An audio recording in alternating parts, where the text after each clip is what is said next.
cours d'aujourd'hui porte sur l'exploitation et la résistance des populations colonisées en Afrique noire au début du XXe siècle.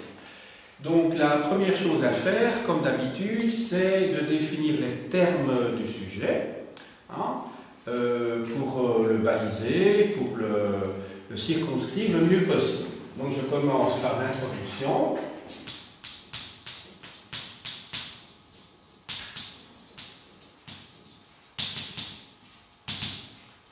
Définition des termes. Et puis juste après, on fera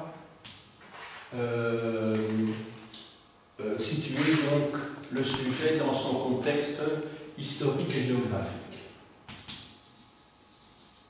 Alors, définition des termes. Alors, il faut faire évidemment attention. Exploitation et résistance des populations. Donc, pour ceux qui ont fait un petit peu de latin, hein, regardez, c'est exploitation des populations et résistance des populations. Mais dans le premier cas, c'est ce qu'on appelle exploitation des populations. Des populations, ce sera ce qu'on appelle un génitif objectif, tandis que résistance des populations, c'est un génitif subjectif. Parce que ce sont les populations qui sont exploitées. Donc on exploite les populations. Tandis que résistance, là, ce sont les populations qui résistent. Dans ce cas-là, elles sont sujets. Il faut faire attention. Hein. D'accord? Enfin, ça c'est évident. Hein. C'est un petit rappel quand même. Hein. Alors, des populations colonisées d'Afrique noire. Donc, j'ai pris, vous voyez, les précautions d'avoir un titre assez long pour qu'il n'y ait aucune ambiguïté possible. Quand je dis les populations colonisées, il ne s'agit pas, évidemment, hein, des populations blanches qui appartiennent aux colonisateurs. Je dis bien d'Afrique noire, donc à l'exclusion donc de toutes les populations qui se trouvent au nord du Sahara. Et enfin, au début du XXe siècle, je prends la tranche qui va plus ou moins de 1900 à 1914.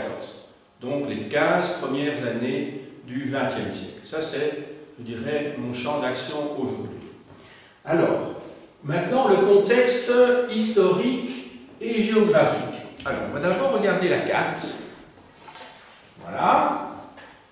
Donc, vous avez bien compris que je ne m'intéresse qu'à ce qui se trouve ici en dessous de la règle. Voilà. Cette partie ici sur laquelle je bouge, ben, c'est la région du Sahara, tout aussi c'est le Sahara. Voilà. Et donc la partie de l'Afrique qui m'intéresse, c'est donc tout ceci. Voilà. En n'oubliant pas évidemment la grande île de Madagascar. Alors, on va regarder maintenant la ligne du temps. Cette ligne du temps, je l'ai fait partir de 1880 et je l'arrête en 1920. Donc c'est une période de 40 ans. Je me limite à ça parce que je voulais absolument que la date de 1885 y soit présente. C'est la date du congrès de Berlin. Qu'est-ce qui se passe au congrès de Berlin? Eh bien, c'est une réunion des puissances européennes qui ont des vues sur l'Afrique à ce moment-là et qui, à l'initiative de Bismarck, le chancelier, donc le premier ministre de l'Empire allemand, vont se réunir pour se partager l'Afrique.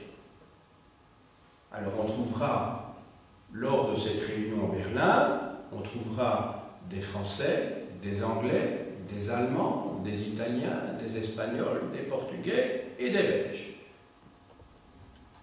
J'ai cité les Britanniques, il me semble. Hein. Voilà.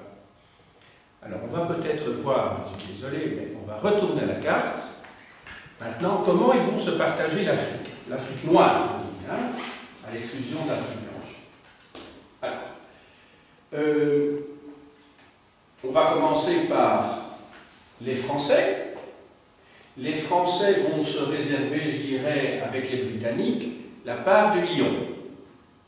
Alors, les Français vont mettre le grappin sur ce que l'on appelle maintenant la Mauritanie, sur le Mali, ça va s'appeler bientôt le Soudan français, à ne pas confondre avec le Soudan anglais, ensuite le Niger, le Tchad, Sénégal, la Guinée, la Côte d'Ivoire,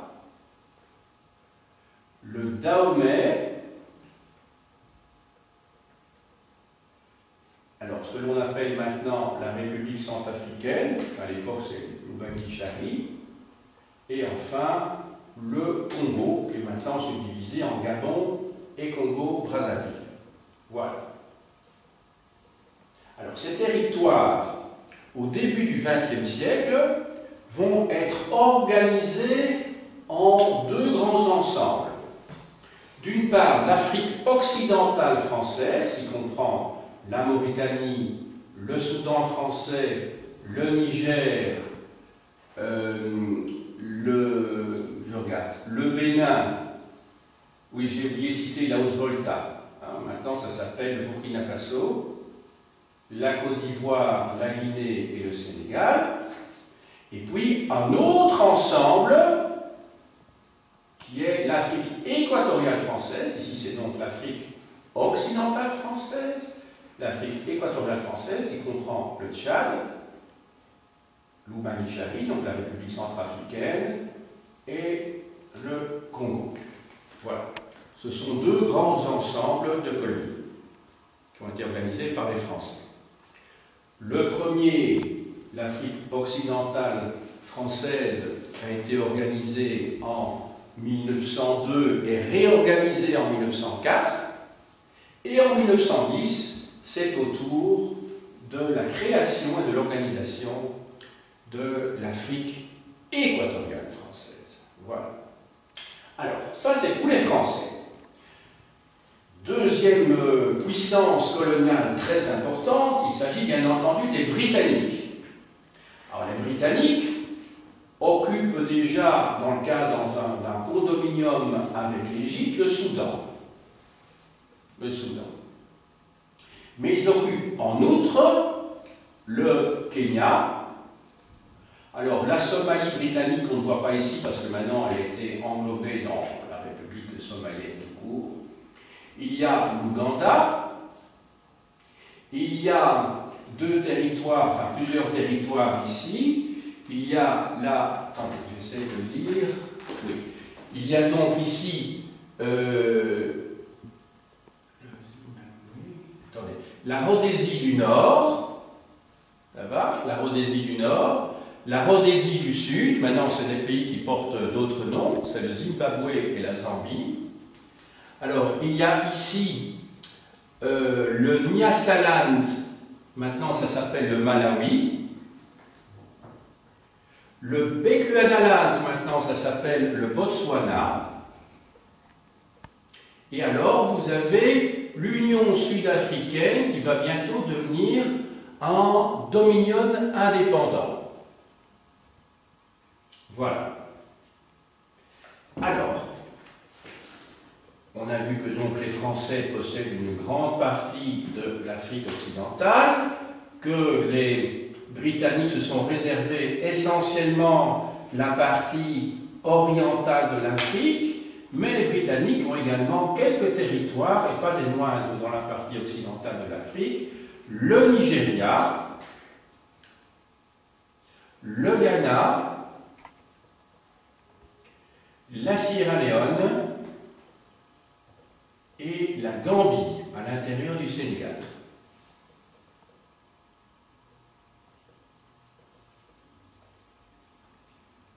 L'Italie, dans la partie subsaharienne, possède une partie de la Somalie, ici. Parce qu'il y a une Somalie, je vous ai dit, qui est britannique.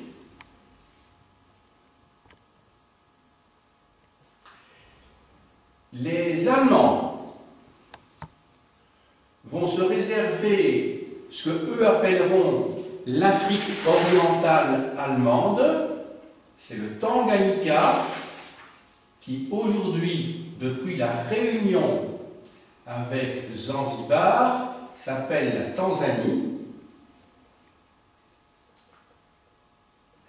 Il possède également le sud-ouest africain, que l'on appelle maintenant la Namibie,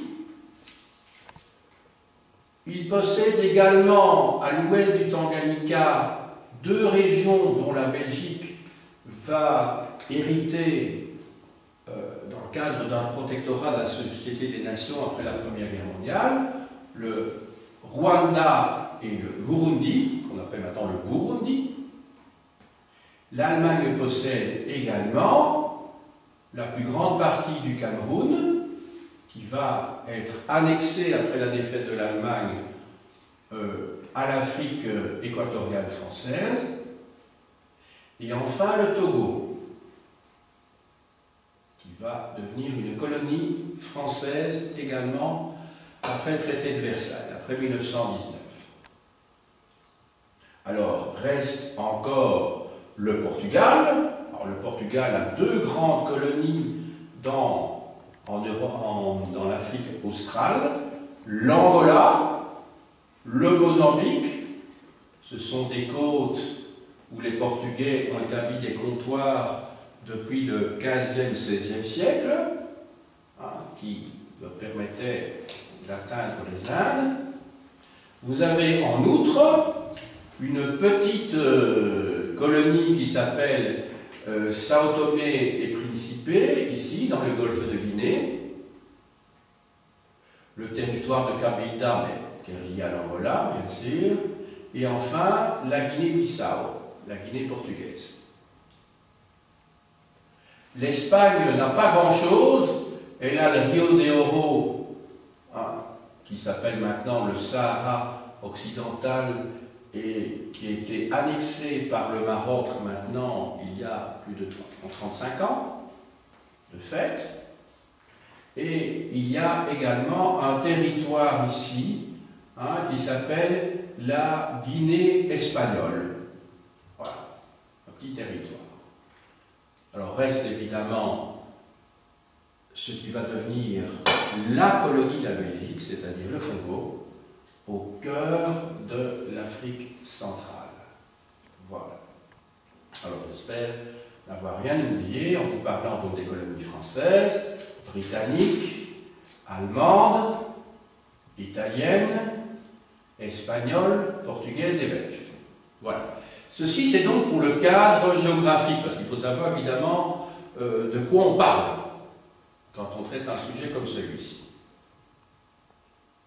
Voilà, alors je reviendrai sur la ligne du temps dans le courant de mon exposé pour évoquer un certain nombre d'événements importants. Mais retenez en tout cas cette date de 1885 est la date la plus importante puisque c'est celle du Congrès de Berlin lors duquel l'Afrique est partagée entre les puissances européennes coloniales.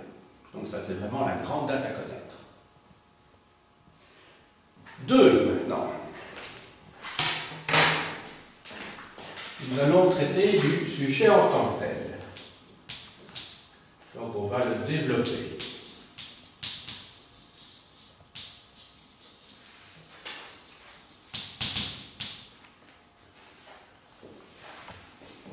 Alors, exploitation et résistance des populations colonisées. Je vais d'abord aborder dans un premier temps le problème des exigences coloniales. Les exigences du colonisateur ou des colonisateurs.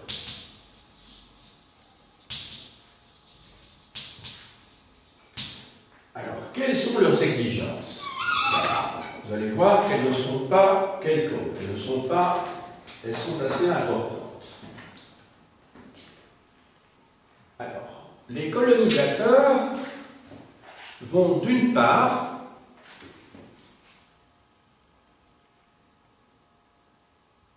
imposer les populations locales et d'autre part requérir de cette même population des prestations de travail. Donc ce sont les 2 grands thèmes à retenir. Je commence tout d'abord par les impôts.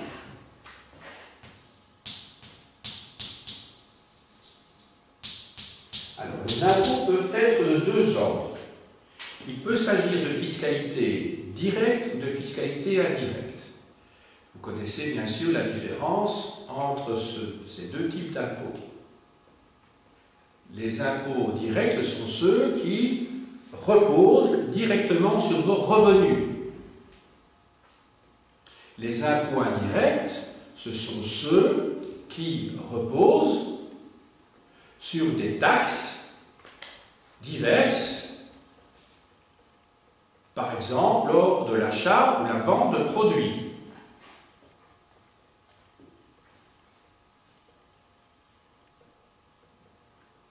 Alors, on va distinguer ici deux types de colonisation.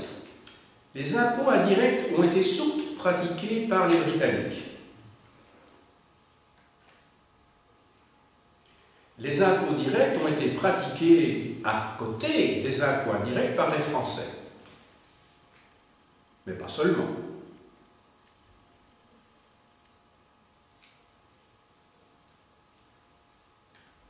Alors, ces impôts indirects, quelle est leur nature? Ces impôts indirects, en fait, reposent, si je puis dire, sur les importations.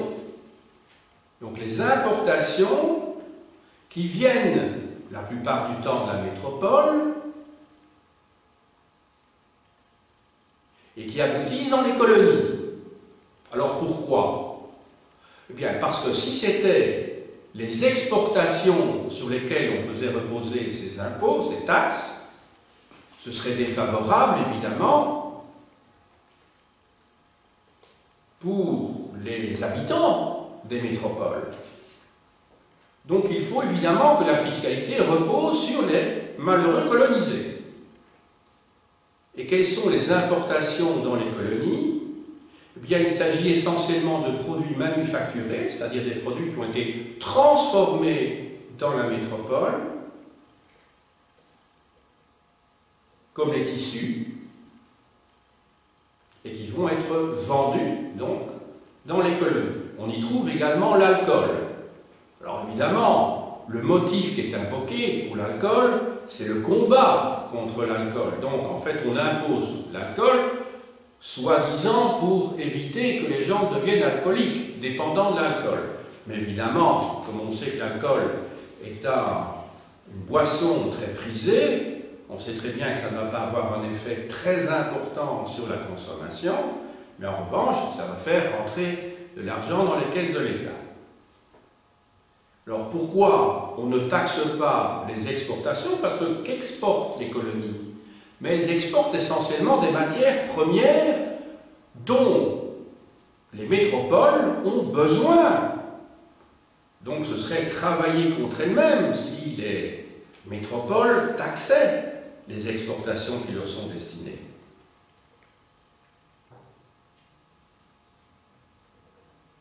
À côté de ça, vous avez la fiscalité directe. La fiscalité directe, je vous l'ai rappelé tout à l'heure, c'est celle qui repose directement sur vos revenus. Et c'est ainsi que les Français ont mis au point un impôt que l'on appelle la capitation. La capitation, comme son étymologie l'indique, c'est en fait un impôt qui repose sur la tête des gens. Ah, la tête, c'est caput. Ah, la capitation.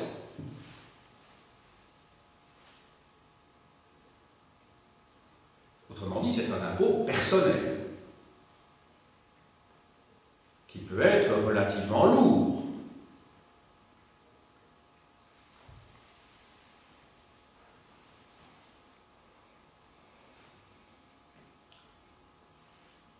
Les Anglais, je vous ai dit, ont donné la préférence à la fiscalité indirecte, mais il se fait que dans l'entre-deux-guerres, ils ont commencé à pratiquer eux aussi la fiscalité directe, même si c'est essentiellement en Afrique orientale anglaise, c'est-à-dire dans ce que nous appelons le Kenya, à titre principal.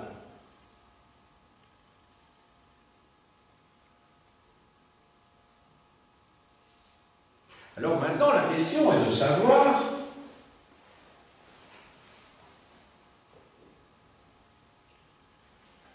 qui levait les impôts, dans quelles conditions?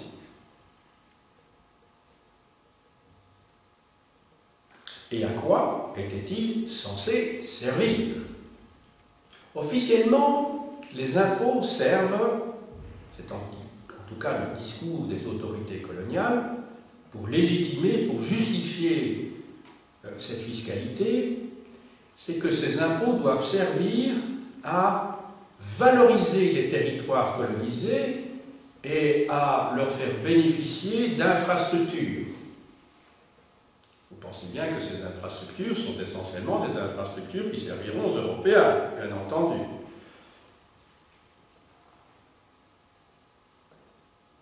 Alors la question, je viens de vous le dire, c'est qui va lever? Eh bien en fait, les autorités coloniales demandaient aux chefs traditionnels, c'est en tout cas les mots qui sont, les termes qui sont utilisés par les autorités coloniales, de répartir l'impôt dans la population colonisée. Autrement dit, l'impôt n'était pas levé directement par les colonisateurs. Les colonisateurs donnaient des quotas aux chefs de territoire, je dis bien les chefs traditionnels, les chefs indigènes, à eux, bien entendu, de répartir cet impôt entre la population. Donc, autrement dit, les autorités coloniales, même les autorités françaises qui sont plutôt centralisatrices, vous connaissez la tradition politique de la France, eh bien, les autorités coloniales pratiquent ce qu'on appelle le gouvernement indirect. Ça doit peut-être vous faire penser, je ne sais pas si certains d'entre vous regardent le film, c'est sur la 5 le dimanche soir, qui s'intitule Un village français. Hein, il y a plus de 70 épisodes, c'est en fait l'histoire d'un village entre 1940 et 1945 en France, occupé par les Allemands. Eh bien, les Allemands, ils pratiquent un peu de la même manière pendant la guerre, en pays occupé. Ils tiennent à garder ou à avoir des interlocuteurs locaux à qui ils transmettent les ordres et qui sont responsables devant l'autorité occupante, donc devant l'autorité allemande, de l'exécution des ordres qui ont été donnés. Et dans ce village, on voit bien, là c'est le docteur Larcher, là, dans ce film-là, hein, qui devient une sorte de collaborateur politique à son corps défendant, mais enfin, il n'a pas tellement le choix. Hein, et il est chargé de répercuter auprès de la population donc, les ordres de l'autorité allemande. Eh bien, dans les colonies, on a un système semblable, c'est-à-dire que les Anglais, les Français, les Allemands donnent comme ordre à des roitelets, ou à des rois carrément, de percevoir les impôts, eux-mêmes transmettent l'ordre à des chefs de district, qui eux-mêmes donnent l'ordre à des chefs de régions plus petites, et enfin ça arrive aux chefs de village, et pour que ces chefs dits traditionnels par l'autorité colonisatrice, l'autorité occupante, on peut l'appeler comme ça, soit pour qu'ils soient intéressés, ces chefs, eh bien, on leur donne un pourcentage de l'impôt perçu. Alors, on a comme ça des chiffres qui sont assez éloquents. Hein. Quand vous êtes un roi, au début du XXe siècle, vous avez comme ça un roi qui touche 8000 francs de l'époque, vous imaginez. Ses subordonnés ne touchent plus que quelques centaines de francs. Et puis, évidemment, quand on arrive au fait du village, il a peut-être, lui, un intérêt de 7 ou 8 francs. Très peu de choses. Mais enfin, lui, il est déjà dégagé de l'impôt à titre personnel. Il récolte de l'argent, mais il est quand même responsable devant l'autorité de la colonisation. Voilà. Alors, après avoir abordé le problème des impôts, on va aborder maintenant le problème, je réfléchis un petit peu, oui, du travail.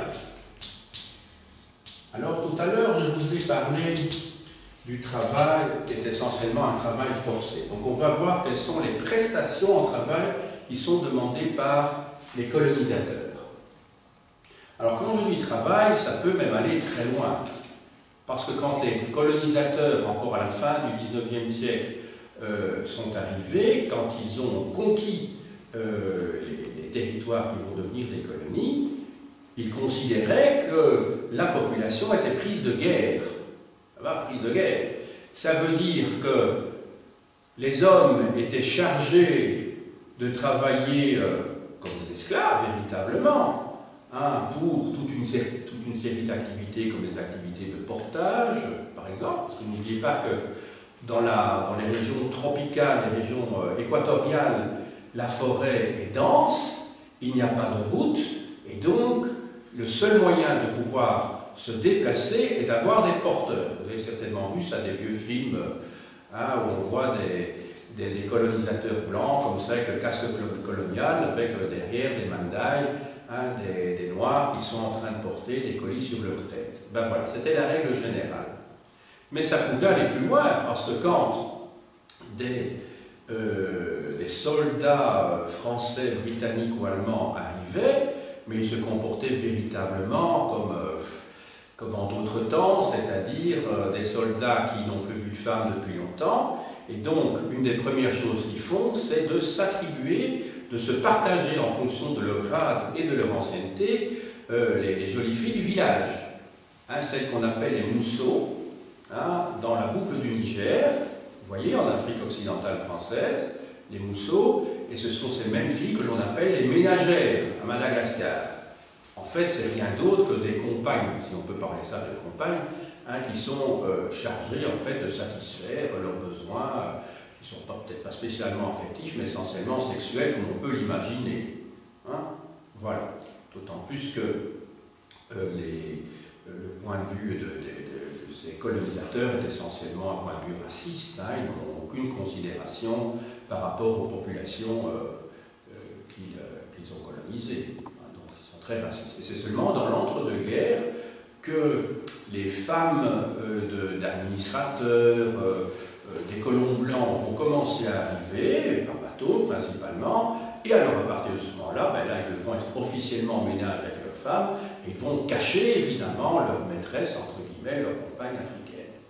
Hein, des connus, qu'il y en avait certains qui avaient des filles au village, comme ça, qui étaient là pour leur faire plaisir. Voilà. Mais c'était du travail forcé, hein, entendons bien, c'est bien du travail forcé, parce qu'on ne leur demandait pas leur avis au départ, on disait toi, c'était d'abord le plus haut gradé qui choisissait ses filles, et puis c'était ensuite le lieutenant, et puis le sergent, etc. Et en fonction de l'ancienneté, quand on avait le même grade. Évidemment, le simple soldat, il n'était peut-être pas spécialement bien servi, mais enfin, ça se passait comme ça. C'est ce que les Européens appelaient donc apporter la civilisation, hein, apporter la lumière à ces peuples qui étaient dans les ténèbres. Voilà, c'était la justification officielle. Alors le travail maintenant. Le travail est essentiellement un travail forcé. Ceux qui pratiquent un travail libre sont très rares. Ils sont très rares.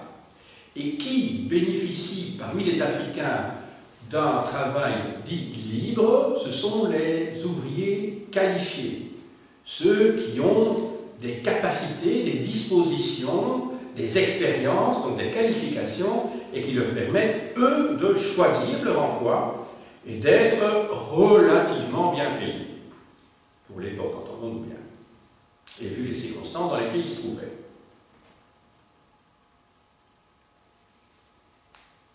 Mais à côté de ça, la grande majorité de la population subit ce que l'on appelle le travail forcé. Alors le travail forcé ne veut pas dire que l'on soit réduit à la servitude et à l'esclavage, même si l'on en est proche. Parce que ces Noirs qui travaillent pour les Blancs reçoivent des indemnités, parfois même un petit salaire, s'ils ont même parfois un petit contrat. Mais entendons-nous bien, c'est tout à fait dérisoire. Ils sont à la limite de l'esclavage, mais ils reçoivent quand même un peu d'argent. Alors je rappelle quelles sont les tâches auxquelles ils sont astreints. Il y a tout d'abord le portage, ça c'est la tâche numéro 1, qui ne disparaîtra, ou qui va se réduire en tout cas seulement à partir des années 1930, quand les premières routes auront été construites et quand on va pouvoir utiliser des camions qui vont transporter les travailleurs. Mais avant, c'était le portage qui était utilisé. Et ensuite, ces travailleurs doivent s'adonner à des activités d'équipement, équipement d'infrastructure, pour la construction des chemins de fer, par exemple, des routes, entre autres, ou d'installations portuaires. Voilà. On peut vraiment parler donc de travail forcé dans ce cas-là. Les individus qui n'acceptaient pas, et c'est pas compliqué, soit ils avaient des amendes, dans le meilleur des cas, soit ils étaient emprisonnés, soit ils étaient déportés, voire, le cas échéant, tués. Et la chicote, c'est-à-dire le fouet, était une pratique courante.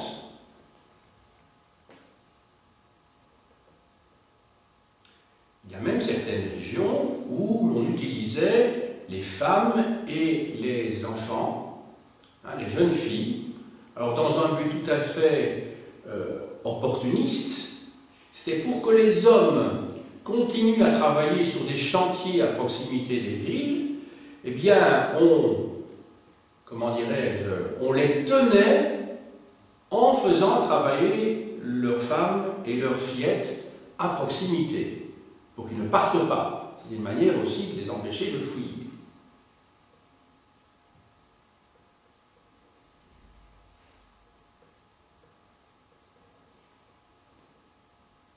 Alors évidemment, la situation a varié suivant les régions, pendant cette courte période que nous étudions, qui a une quinzaine d'années.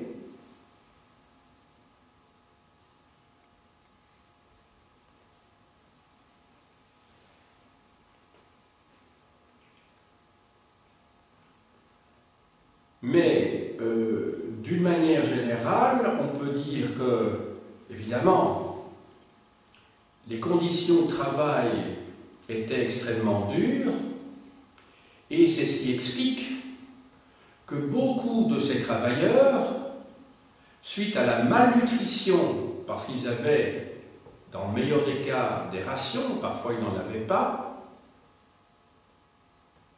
donc suite à la malnutrition et suite aux épidémies qui suivent immédiatement, quand vous êtes mal nourri, votre système immunitaire fonctionne moins bien, et par conséquent, vous êtes plus facilement soumis aux épidémies.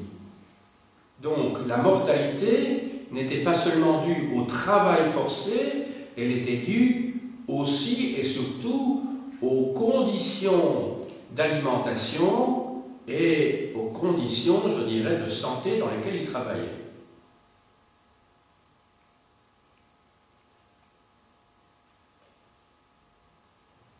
Alors, il y a deux cas particuliers dont je voudrais vous parler.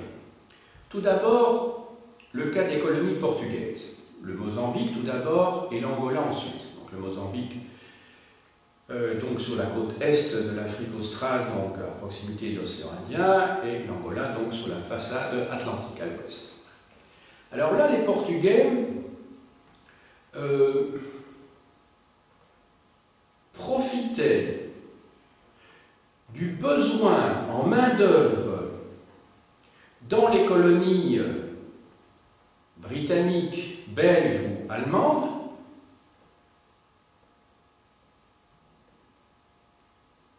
pour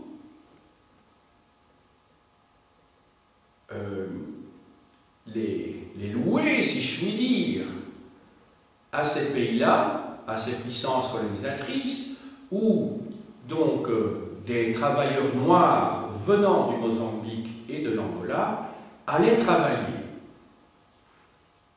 Et les Portugais, je parle des colonisateurs ici, s'y retrouvaient financièrement, puisque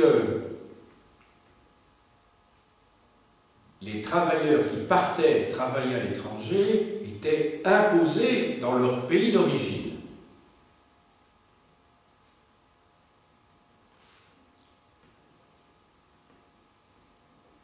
Alors, autre cas également que je voudrais soulever, autre exemple, c'est le cas de l'Afrique du Sud. L'Afrique du Sud est un pays en voie de construction à ce moment-là. Au début du XXe siècle, jusqu'en 1914, son statut va changer puisque l'Afrique du Sud, de colonie, va devenir en fait un dominion autonome, qui va plus tard, évidemment, lorsque le Commonwealth va être créé, être membre du Commonwealth, on est bien d'accord, avant d'en être chassé lorsque l'apartheid va être installé. Et entre 1899 et 1902, se produit en Afrique du Sud la guerre des boers. La guerre des boers, c'est-à-dire la guerre des paysans d'origine hollandaise, qui s'est installée là depuis le XVIIe siècle, et qui avait créé des républiques dans le nord de ce qui va s'appeler, donc un peu plus tard, l'Union sud-africaine, qui avait créé des républiques, la République du Natal, la République d'Orange, la République du Transvaal, et qui avait fait une guerre contre la colonie britannique du Cap, au sud. Les boers vont être battus. Ils vont être battus, mais vu leur importance dans l'économie du pays, et pour pouvoir établir une sorte de compromis politique, ils vont participer progressivement à la gestion de ce pays.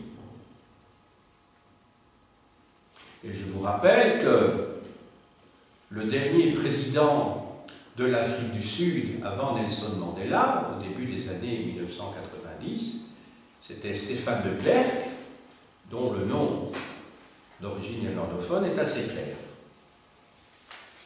Les boers parlaient d'ailleurs une langue très proche du hollandais, ce qu'on appelle l'afrikaner, l'afrikaans,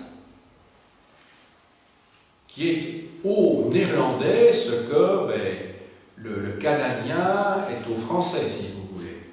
C'est-à-dire un néerlandais avec un accent un petit peu particulier, où il y a quelques mots qui sont différents, mais sachez qu'avec le néerlandais, vous pouvez vous débrouiller en Afrique du Sud. À l'heure actuelle, ce qui peut paraître peut-être un petit peu étonnant. Mais donc, il va y avoir bientôt, progressivement, une fusion entre les élites anglaises et les élites d'origine hollandaise, donc les boers, et ils vont se mettre d'accord, bien sûr, pour établir une législation contre la population noire, la population d'origine bantoue, qui va être parquée dans des réserves. Et comme ces réserves sont très petites,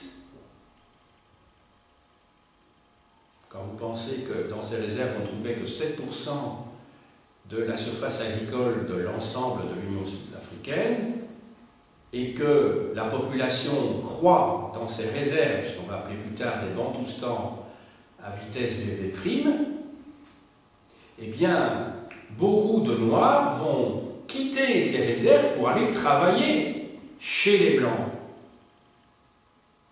Et ils vont travailler, entre autres choses, dans les mines aurifères, les mines diamantifères d'Afrique du Sud. Et là, ils vont être engagés dans des conditions qui, sur le plan pécuniaire et sur le plan sanitaire, sont bonnes, mais qui ne sont rien à côté des conditions d'internement dans lesquelles ils se trouvent concrètement. En fait, on peut dire que ces Noirs qui travaillent au début du XXe siècle dans les mines en Afrique du Sud, qui travaillent entre autres pour la fameuse compagnie de Beer, qui existe toujours, en Anvers, vous savez, cette compagnie de diamantaires, qui fixe le prix des diamants sur le plan mondial, qui en a même le monopole, pratiquement.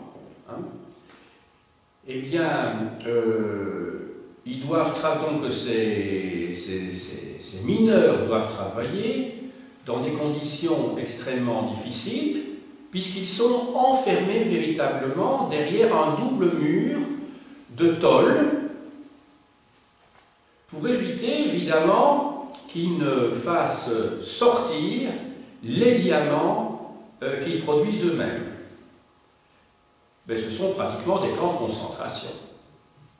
Malgré toutes ces mesures qui sont très sévères, puisque dans les 10 derniers jours de leur contrat, ils sont enfermés dans une chambre, ils sont en huis clos pour être sûr qu'on puisse les fouiller, etc., pour être sûr qu'ils ne cachent rien, et malgré toutes ces mesures, il y a quand même 10% de la production qui disparaissait.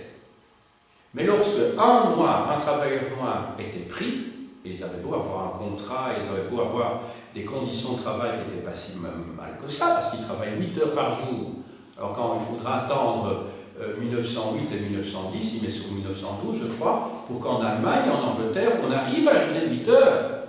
Donc ça veut dire qu'ils avaient la journée de 8 heures avant les travailleurs anglais et allemands d'Europe.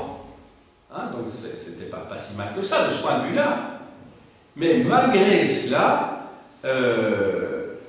eh bien, ils travaillent dans des conditions épouvantables, puisque s'ils sont pris, ils reçoivent 50 coups de fouet. Hein, si on trouve un diamant dans leur poche, dans leurs vêtements. Voilà, donc vous vous rendez bien compte qu'il y a quelque chose de paradoxal d'avoir des conditions de travail qui ne sont pas des conditions, je veux dire, financières et sanitaires, et même en termes de logement, ils ne sont pas si mal logés que ça, mais ils sont véritablement dans une prison. Ils sont dans une prison. Voilà ce que je voulais vous dire donc pour le travail. Alors maintenant, on va passer progressivement au deuxième point qui apparaît dans mon titre, donc exploitation par le biais de la fiscalité et par le biais du travail forcé. Maintenant, on va parler des résistances. Donc on va essayer de voir quelles vont être les réactions des colonisés face aux exactions des colonisateurs. Donc je mets ici réaction des colonisés. La question est donc de savoir, se sont-ils laissés faire? Étaient-ils des moutons? Ou ont-ils réagi? C'est une vraie question qu'on peut se poser. Alors, réaction des colonisés. Je vais aborder 2 points. Alors, premier point, c'est l'attitude de résignation ou de collaboration de certains.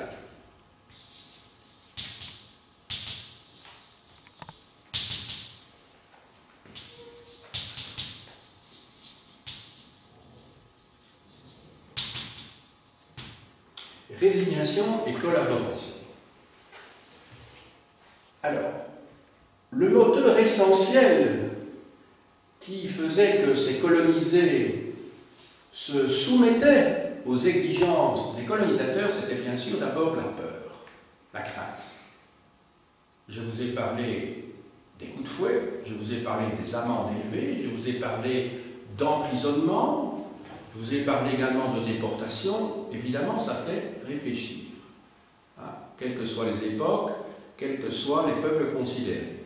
C'est une question, hein, c'est évidemment un sentiment humain tout à fait naturel.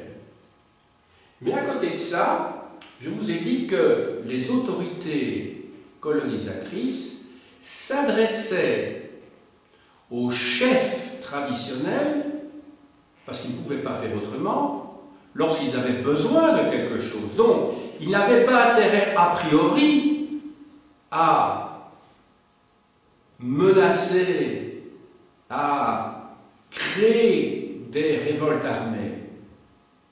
Parce que vous devez vous dire que vers 1900, au début du XXe siècle, pour tout le continent africain, donc en comptant ici également l'Afrique blanche, c'est-à-dire les pays arabophones dans le nord, eh bien, si l'on additionne le tout, il y avait entre plus ou moins 2,5% de colonisateurs.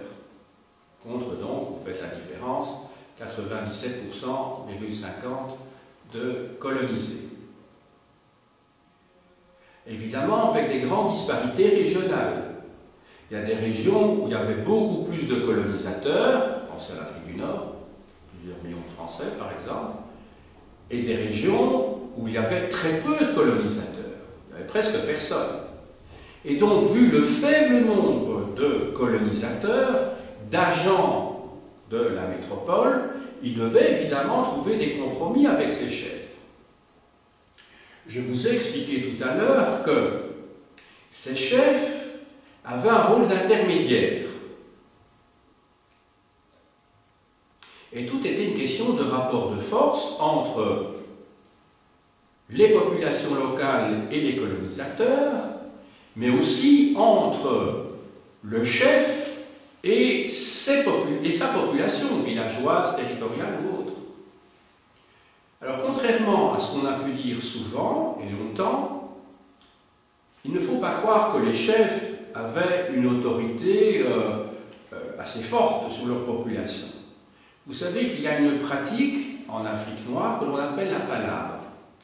La palabre, c'est donc une tactique politique qui consiste, ou un moyen politique qui consiste à négocier longuement avant d'arriver à une décision, plutôt que d'arriver à un conflit armé. D'ailleurs, quand on dit que c'est, souvent, mais ça c'est une boutade que je fais devant vous, que ce sont les Belges qui ont colonisé le Congo, on peut se demander si ce ne sont pas les Congolais qui ont colonisé la Belgique par ce goût de la palabre et du sens du compromis. Quand on dit compromis à la Belge, ça ressemble étonnamment au compromis africain, où on discute pendant des heures, des jours, des semaines, avant d'arriver à un compromis qui est parfois boiteux, mais qui fait qu'on ne s'étripe pas. Étonnamment, on ne dit jamais ça, enfin ça c'est une idée qui m'est venue à l'esprit, mais je me demande parfois si ce n'est pas l'esprit congolais qui a conquis la Belgique. Alors, on remarque que dans les faits, d'après des analyses qui ont été faites par des historiens, le chef se soumet la plupart du temps, presque toujours d'ailleurs, au compromis, voilà, au résultat en tout cas de la discussion, c'est pas toujours un compromis, au résultat de la discussion avec, je ne dirais pas ses administrés, mais en tout cas les membres de son village ou de son unité territoriale. Et c'est ainsi qu'il y a des chefs de village et même des rois qui étaient pour la conciliation, mais devant la détermination de leur peuple, sont partis en guerre, même s'ils en connaissaient les risques. Parce qu'évidemment, il y avait un déséquilibre total sur le plan de l'armée, par exemple. Ils n'avaient pas grand-chose pour se battre, et en face d'eux, ils avaient des canons, des mitrailleuses, etc. On est quand même au XXe siècle. On n'est pas au moment de la colonisation des conquistadors en Amérique latine au XVIe siècle. On est quand même au XXe siècle. Et donc, la collaboration a souvent marché. Mais parallèlement à cela, il y a eu aussi des peuples qui ont refusé de se résigner et qui sont passés à la résistance armée.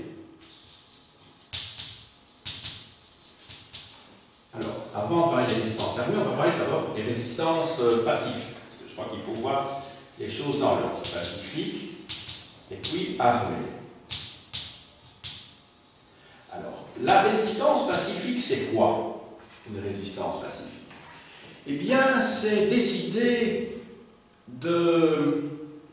Quand on vous demande quelque chose, eh bien, on décide de ne pas payer. On ne fait pas la guerre aux colonisateurs, mais on ralentit les choses. On dit, ah, on va payer plus tard. Ou on fait très lentement, on récolte très lentement l'argent dont on a besoin.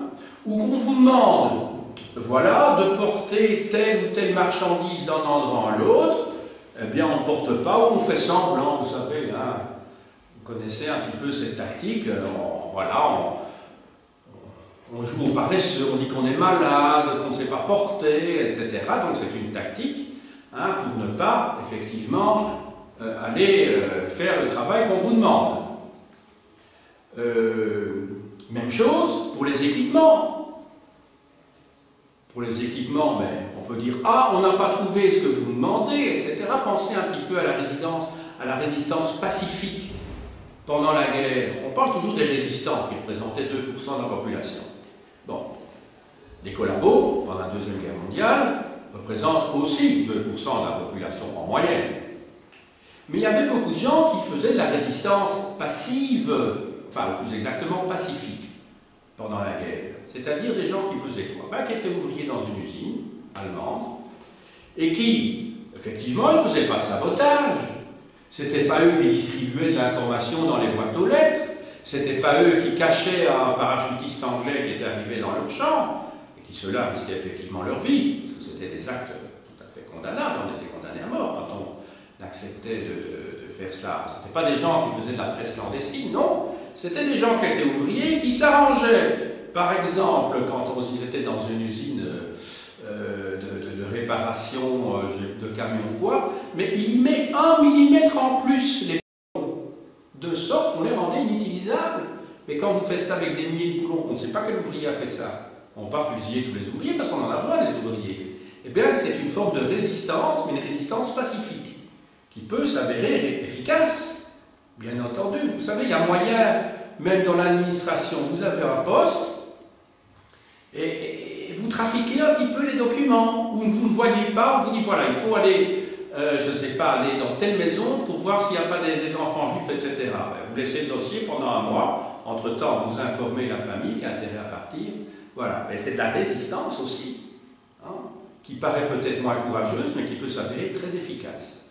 Et donc, les Africains pratiquent ce type de résistance, hein, pour l'équipement, pour le portage. Ben, on s'arrange pour retarder les choses, ou on fait de l'excès de zèle de telle manière à tout bloquer. Vous savez ce que c'est, hein, quand il y a une grève à l'aéroport, ben, on peut dire voilà, nous on fait notre boulot, hein, mais simplement à la douane on va vérifier tous les bagages, et on va tout vider. Et vous pouvez bloquer comme ça des avions entiers, évidemment, parce qu'au lieu de regarder un petit peu, voilà, la caméra, enfin vous voyez, par la radioscopie, non, on va tout garder, on va vider les dentifrices, etc. Vous pouvez tout bloquer tout un aéroport. C'est une forme de résistance aussi.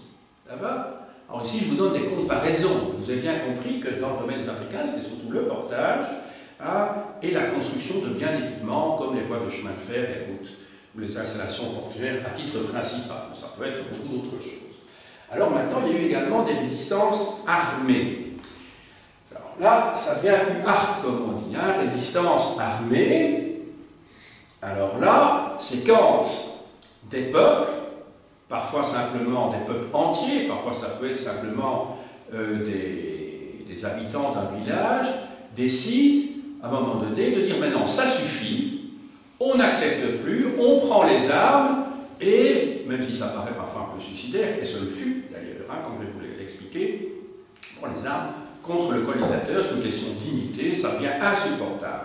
Il y avait effectivement des colonisateurs qui avaient comment dirais-je, des attitudes insupportables, même physiquement, parce qu'on en demandait trop.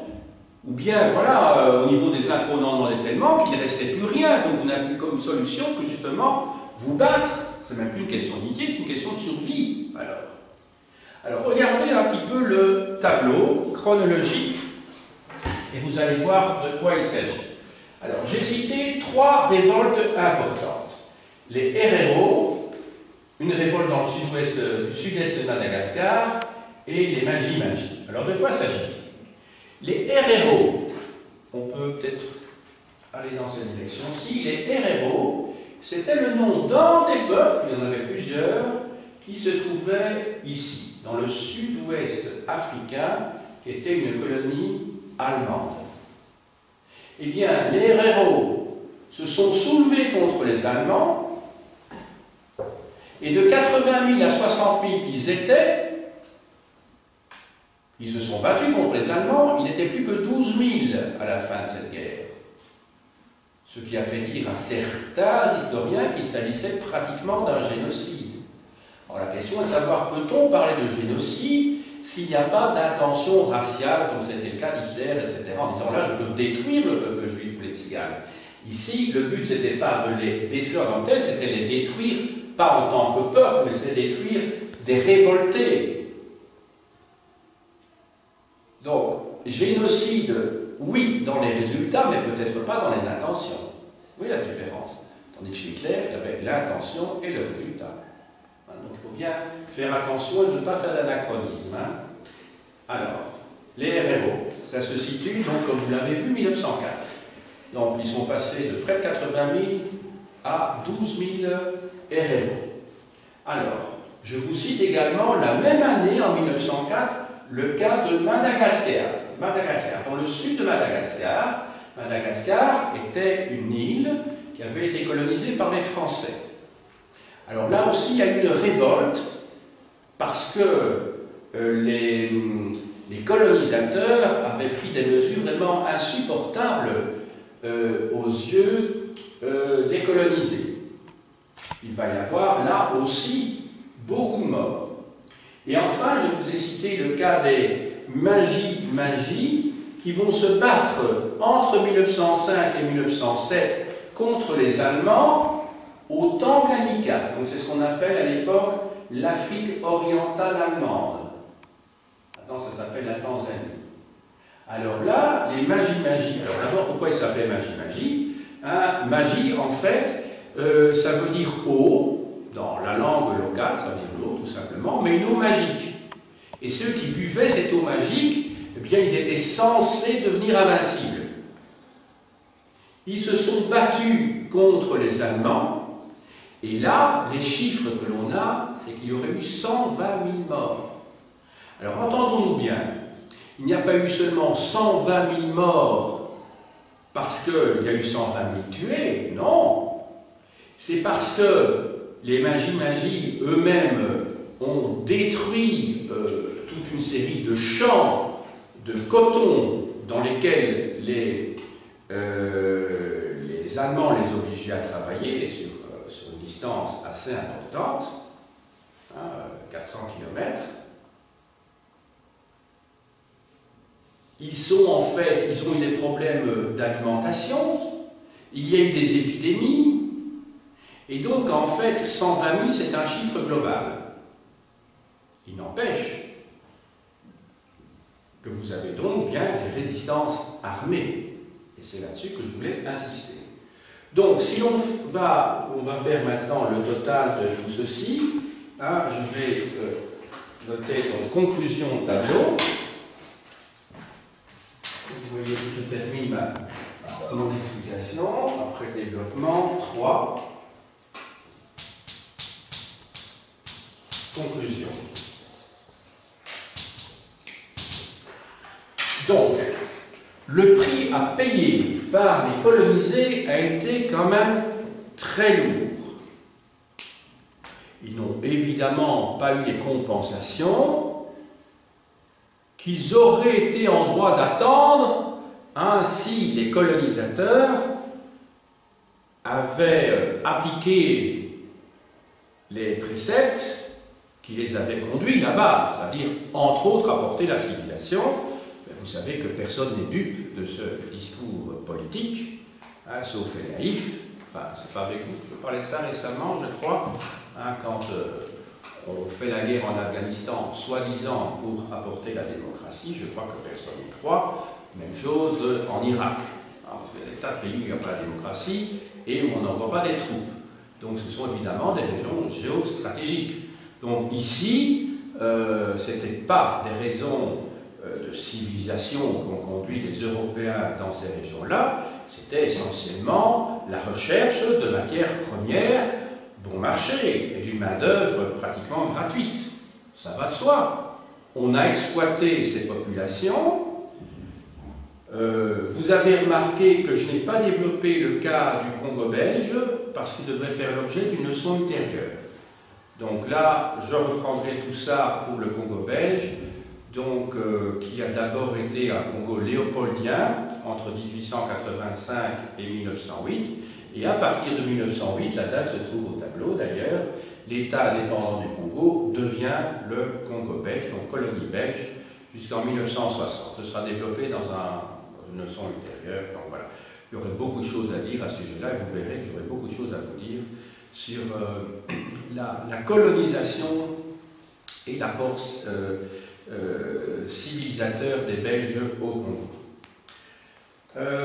Ensuite, donc, les exigences des colonisateurs sont extrêmement dures, les réactions des colonisés sont mitigées, très souvent la collaboration, mais une collaboration un peu forcée, une collaboration de bon sens a prévalu, Mais toutefois, il ne faut pas imaginer que, faute de moyens, les Africains n'aient rien dit. Non, il y a eu vraiment des révoltes armées, hein, et c'est bien dommage d'ailleurs que tout ça ne soit pas prévu dans les programmes, parce que ce que je vous ai expliqué aujourd'hui, ça peut l'être. Hein. De toute façon, il y a un chapitre qui est prévu dans les programmes secondaires sur la colonisation, mais trop souvent, on fait l'histoire de la colonisation du point de vue des colonisateurs et pas du point de vue des colonisés. Donc c'est beaucoup plus intéressant de voir un petit peu du point de vue des Africains ce qu'ils ont dû payer comme impôt, ce qu'ils ont dû faire comme travail, plutôt que de s'éterniser sur toutes les voies de chemin de fer, etc., enfin tous les progrès qui sont réels. Hein, et ça vaut la peine également de parler des réactions de ces gens-là. Hein, comme on fait toujours l'histoire d'Afrique comme s'il n'y avait pas eu de révolution, comme s'il n'y avait pas eu de révolte là-bas. Avec les Français qui étaient capables de faire la Révolution française et les Belges la Révolution belge. Hein? Mais non, là aussi, ce sont des êtres humains qui ont le sens d'amitié, qui sont également, qui se battent pour leur survie, et donc tout ça doit être mis en évidence. Voilà, donc il me reste maintenant, comme d'habitude, à vous présenter quelques ouvrages. Alors, tout d'abord, un ouvrage qui était adapté en français par Catherine Cockry-Widrovich, Atlas historique de l'Afrique aux éditions Le Jaguar. C'est bon? Voilà. Alors c'est un ouvrage remarquable, qui est donc un atlas historique, comme son nom l'indique, et vous avez chaque fois en regard sur une page de gauche du texte, de l'histoire donc, et sur la page de droite, les cartes correspondantes. Vous avez en fait toute l'histoire de l'Afrique, un texte et cartes en parallèle. C'est vraiment très très bien fait. Donc si vous voulez donner cours d'histoire de l'Afrique à vos élèves plus tard, partez de là. Voilà.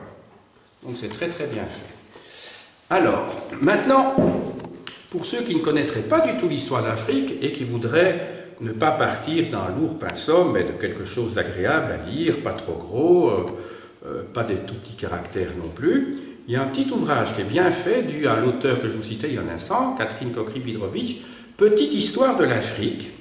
L'Afrique au sud du Sahara, de la préhistoire à nos jours, collection La Découverte.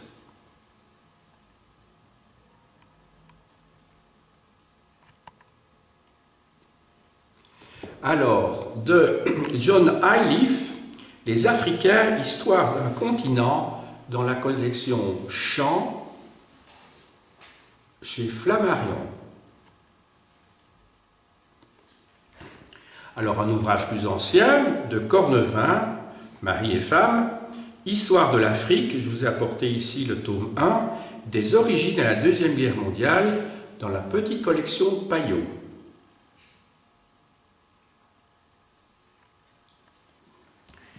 Alors, de Catherine Cockry-Widrovich et de Henri Monniot, L'Afrique noire de 1800 à nos jours, collection Presse universitaire de France, dans la collection donc Nouvelle Clio, l'histoire et ses problèmes, 3 parties toujours dans cette collection, une partie bibliographique, une partie état de nos connaissances, et puis la 3e partie, les problématiques en cours dans la recherche à l'heure actuelle. Alors, de Hubert Deschamps, Histoire générale de l'Afrique noire, j'ai apporté le tome 2 qui correspondait à ma leçon, de 1800 à nos jours. Vous voyez, c'est un ouvrage assez conséquent. Alors, un que sais-je, de Anne Stam, L'Afrique de la colonisation à l'indépendance. Presse universitaire de France. Alors, de Hélène d'Almeida Topor, L'Afrique au XXe siècle chez Armand Collin.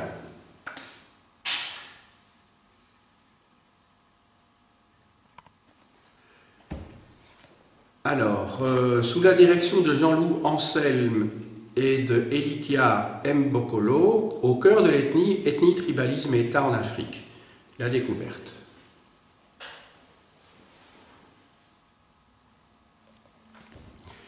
Alors, de Jean-Louis Miège, Expansion européenne et décolonisation de 1870 à nos jours.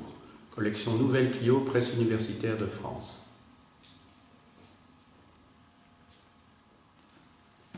Alors, sous la direction de Marc Ferraud, le livre noir du colonialisme, 16e, 21e siècle, de l'extermination à la repentance, chez Robert Laffont. Donc, il y a une partie qui est consacrée à l'Afrique noire.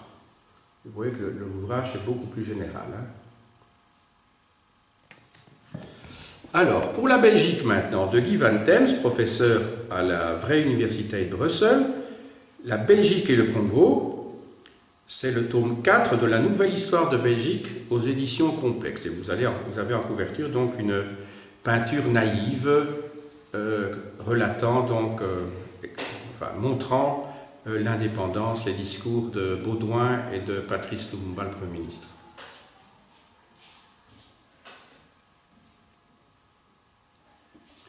Alors, de Jean Stengers, qui était professeur à l'ULB, qui était un de mes professeurs, Congo, mythe et réalité, 100 ans d'histoire, publié chez, je crois que c'est Racine, non, Duculot.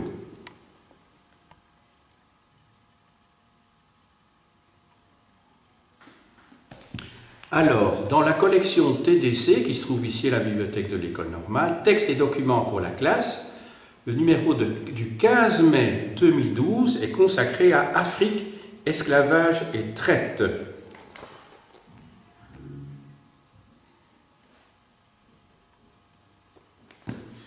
Alors, pour ceux qui aiment la littérature, je ne saurais trop vous conseiller la lecture de Joseph Conrad, un grand écrivain d'origine polonaise, mais qui écrivait en anglais, Au cœur des ténèbres, qui concerne en fait la découverte du Congo au début du XXe siècle. C'est un ouvrage publié, sauf erreur de ma part, en 1903, je vérifie.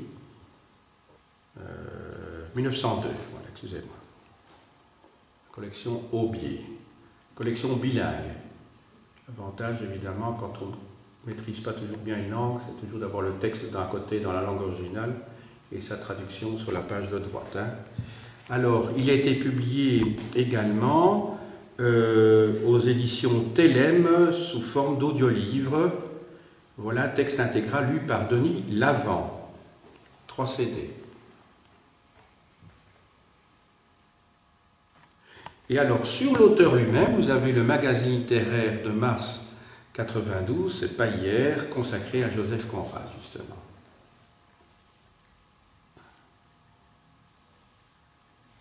J'ai dit.